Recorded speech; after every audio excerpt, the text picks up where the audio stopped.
Bonjour à tous et bienvenue sur la chaîne. J'espère que vous allez tous très bien. Donc dans cette vidéo, je vais vous présenter un oracle auto-édité, donc créé par des Français. Donc il s'agit d'un oracle divinatoire que j'ai connu grâce à mon ami Nat de la chaîne Angel Taina, que je remercie au passage. Donc il s'agit du Sortilegium Starro. Donc il arrive dans une boîte pas rigide, mais quand même qui est un carton épais et solide, on va dire. Donc elle s'enlève assez facilement comme ceci. Hop, il y a une petite lettre de remerciement en français cette fois. Donc l'intérieur est basique, hein, mais voilà.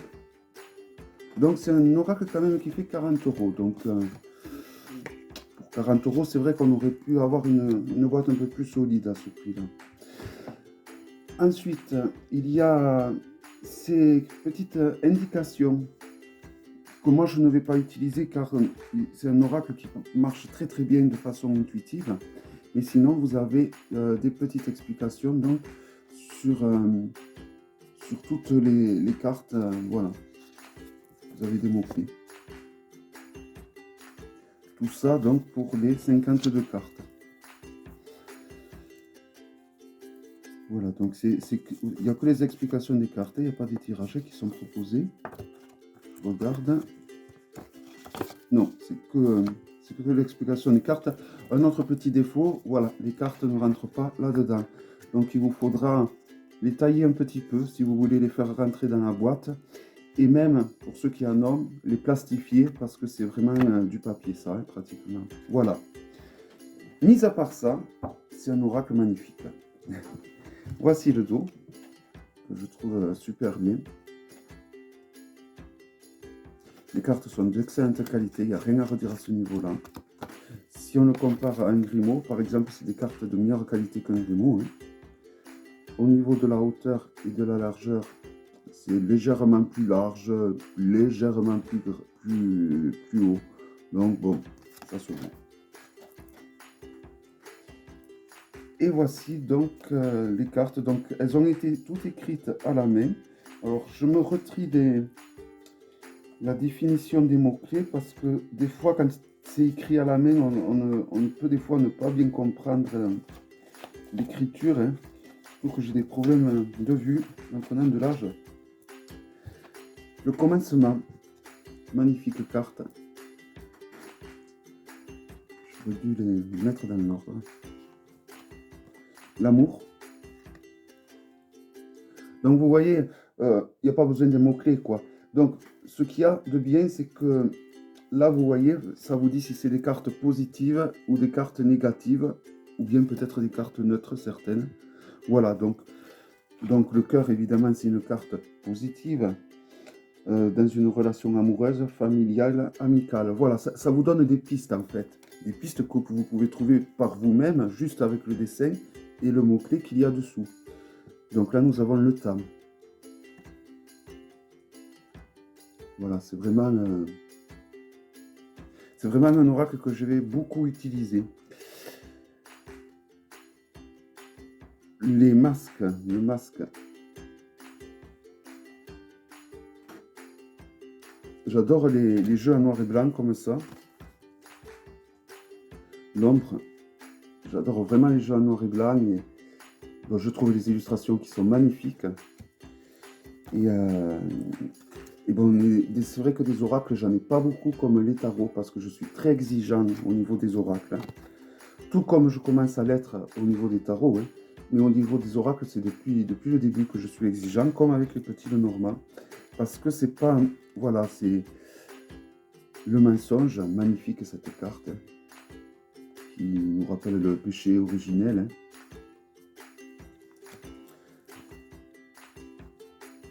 La force. Voilà, donc tous ceux qui ont des notions au niveau des animaux totems, même au niveau des symboles, hein, vous pouvez la douceur, vous pouvez vous en sortir. Et rien qu'avec le mot-clé et l'illustration, je trouve que l'on s'en sort très bien.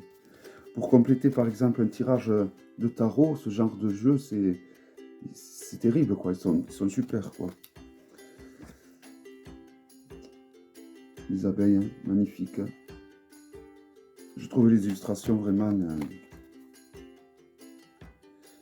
Alors là, nous avons le calme.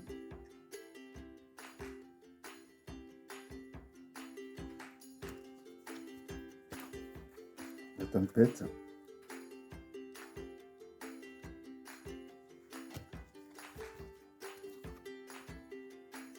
L'ouverture.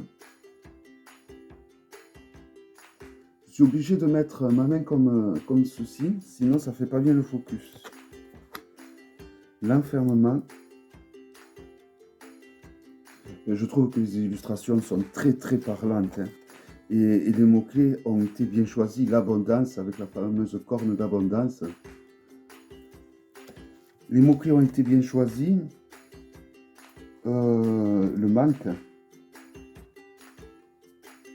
Et souvent, vous voyez, on vient d'avoir l'abondance. Là, on a le manque. Souvent, on a une carte positive suivie d'une carte négative. Donc, en 19, nous avons l'attente, qui est une carte neutre.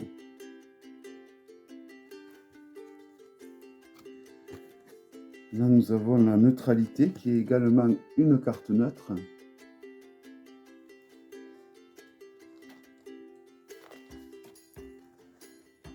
Le trésor caché. Ah ouais, c'est vraiment un jeu auquel je ne m'attendais pas. Le voyage.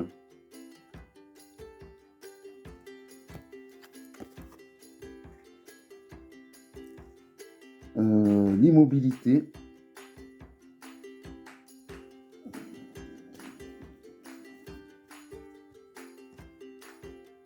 La liberté.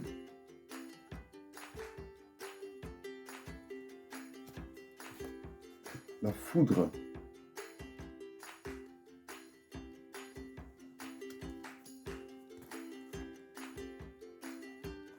La créativité.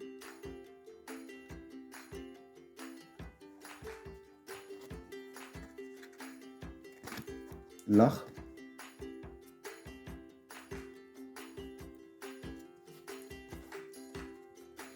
La passion, avec une magnifique rose enflammée.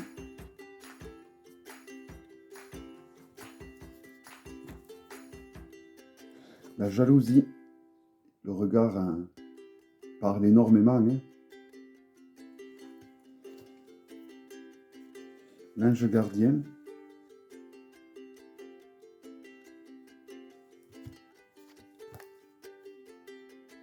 Le refuge.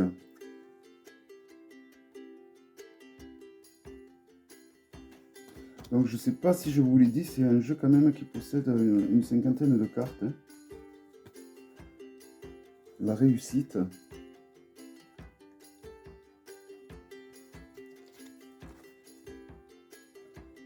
La fête. Ça rattrape le Béline que j'avais eu qui avait les cartes qui s'abîmaient facilement. Bon, en fait, les Bélines, je crois que j'aime bien l'original, hein. Tous les autres Bélines, c'est pas mon truc. La rivalité.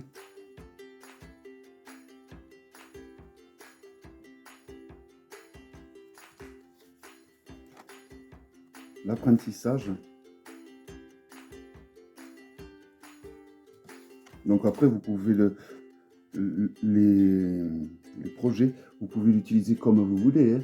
Moi, je trouve qu'il fait très divinatoire. Après, vous pouvez l'utiliser comme développement personnel. C'est à vous d'adapter le jeu à votre pratique, hein, au final, hein.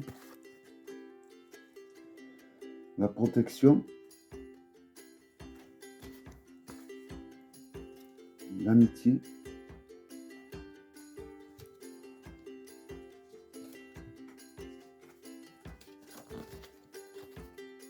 La famille.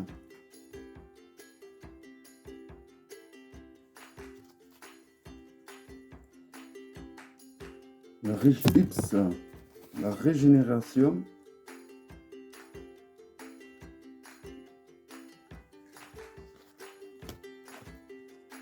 La transformation.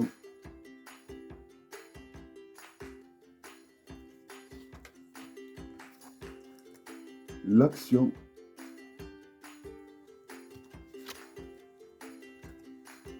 L'union. Le conflit.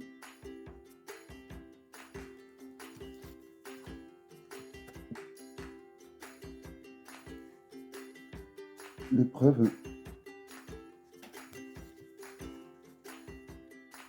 le courage,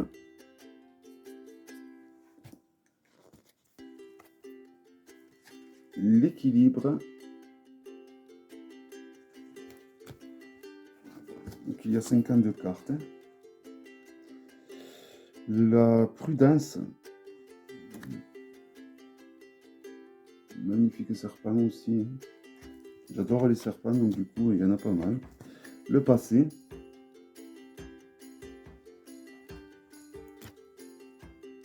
L'avenir. Et la fin.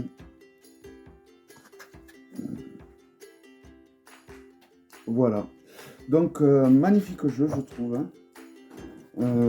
Au niveau du mélange, vous voyez, ce mélange super bien. Bon, je sais pas si... Hop, vous voyez, ce mélange vraiment super bien. Il n'y a rien à retirer. Et les cartes en plus sont de très bonne qualité dans les deux sens. Hein. Donc, je vais tirer une carte pour voir ce que le jeu vous conseille à vous. On va faire un petit tirage intemporel. Hop. Les premières cartes. Le manque. Donc comme c'est une carte un peu, on va dire, négative, il faut que j'en tire une autre. Le conflit. Donc quelque chose qui manque, qui va générer un conflit, qui peut générer un conflit. Mais un message va mettre terme donc justement à ce conflit ou éviter le conflit justement. Une situation de manque, donc ça peut être peut-être au niveau du travail, au niveau de l'activité. Il y a une situation de manque par rapport au travail que l'on fournit, ou même alors, au niveau du travail, ça peut être ça peut être un manque par rapport au travail que l'on fournit. Du coup, ça nous met en conflit avec notre supérieur hiérarchique. Et on va recevoir peut-être un message qui va mettre donc aplanir tout ça et qui va rendre cette situation un peu plus dans la neutralité, donc dans une situation un peu plus normale. Donc pour si c'est autre chose que le travail, ça peut être alors là j'ai tiré une autre carte, c'est le mensonge, c'est pas des cartes trop positives. Donc c'est toujours pareil, une histoire de manque parce que vous avez l'impression qu'on ne vous a pas donné ce que vous méritiez. Et du coup, ça a créé un conflit par rapport à cette personne qui vous a un peu lésé, qui vous a pas... Mais vous avez reçu, voilà, le message de quelqu'un auquel vous ne peut-être pensiez pas et qui vous a vraiment reboosté les piles. Et puis, cette personne qui n'était pas, en fait, qui vous a mis dans cette situation de manque, qui n'a pas été réglo avec vous, s'est rendu compte et donc peut-être vous a fait un message d'excuse, un message pour mettre les choses à plat et repartir sur des nouvelles bases, c'est-à-dire de la neutralité, sans rien de positif ni de négatif. Mais du coup, le conseil sera quand même de vous méfier du mensonge, car chat échaudé, j'ai envie de dire, craint l'eau froide. Donc ayez en fait, faites attention à ce mensonge, au mensonge, parce que au final, toutes ces histoires viennent d'un mensonge. Bon, là, je pars. Hein, Et si vous restez sur vos gardes et que vous essayez de vous méfier des personnes et de moins croire à ce que l'on vous dit sans avoir que les personnes vous amènent des preuves, ben, ça vous amènera plus d'ouverture sur des choses un peu plus concrètes. Voilà. Donc, je m'excuse, j'ai vraiment fait ce tirage à la va-vite, mais c'était surtout, je voulais vous montrer que vraiment, j'ai pas regardé ce que voulaient dire les cartes, hein. Ça a été juste en regardant les illustrations et le mot-clé qu'il y a sous les cartes, vous voyez, on peut quand même aller assez loin. Donc, je trouve vraiment que c'est un oracle très intéressant. Un peu cher pour ce que c'est quand même, je trouve qu'on aurait pu avoir une boîte un peu plus solide. Ça, ces cartes... c'est du papier quoi, hein. Mais bon, après le jeu en lui-même il est magnifique quoi, les dessins sont magnifiques, hein. Et voilà, c'est les Français qui ont fait ça, il faut les soutenir. Il n'y a pas de frais de douane. Et c'est un jeu que vraiment on peut utiliser en divination ou bien en développement personnel. C'est à vous l'adapter. Voilà. J'espère que cette vidéo vous aura plu et je vous dis à très bientôt pour une prochaine vidéo. Bye bye.